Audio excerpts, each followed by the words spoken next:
Find him at www.crisischronicles.com. And again, the Beat Cafe says, come on up, John Burroughs.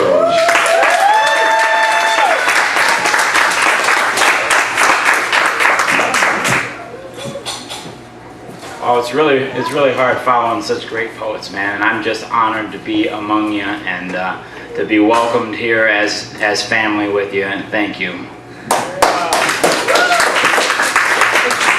This might be a little letdown after all that good stuff, but it's from the heart. So first, I'll do a poem from my first chapbook, Bloggerel.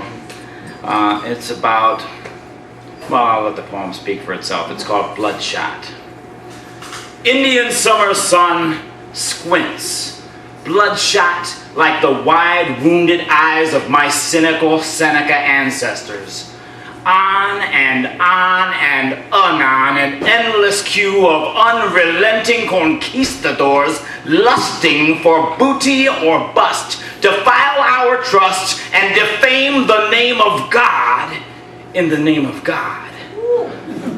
Opportunity does not knock for trusting tribesmen, be they from Arizona, the Amazon, Africa, or Akron.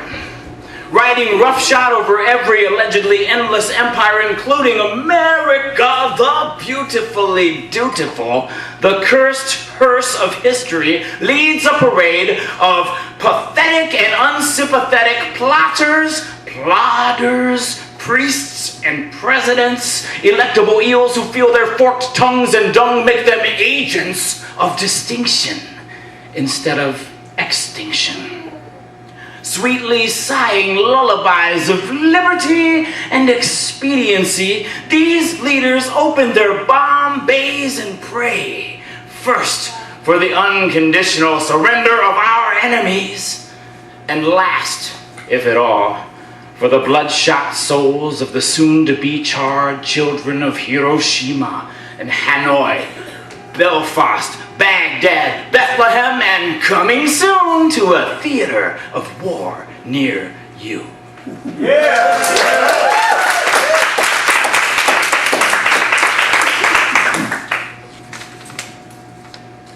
Thank you very much. This is a poem I just wrote. It hasn't been published yet. And maybe it will never be published, I don't know. But it's entitled Beer, spelled B-I-E-R, like the funeral beer, but also like the German word for the beverage.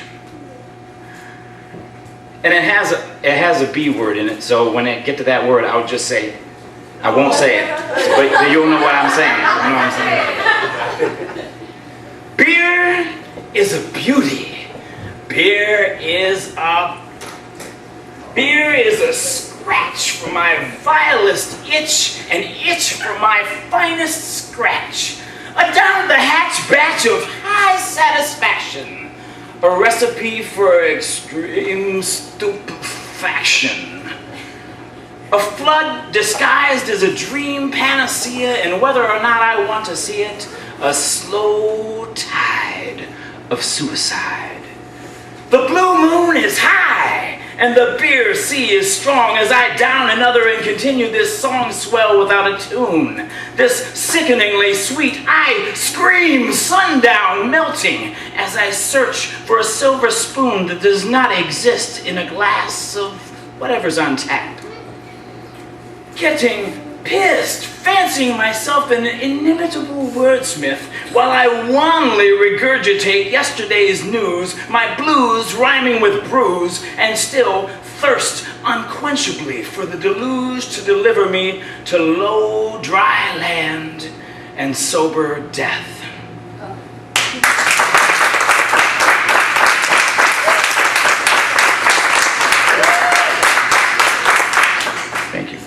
And this is a little more lighthearted. I always like to end with a lighthearted poem.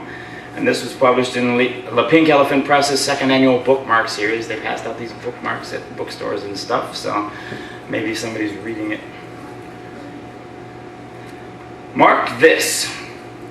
Doesn't matter if you laminate me, punch a hole in the end of me, create a neck on me you can tie a pretty rope around. I don't care if you Stick me in Shakespeare, in Salinger, or Dr. Seuss. Leave me in some tedious tome you intend to finish at some point but never do. Or pick your teeth with me. Drop me thoughtlessly on the floor for your puppy to chew. I'm the son and heir of tall trees who, though often abused and misused, have gladly given their hearts and bark for the sake of warm homes and art. I'm much more than a bookmark.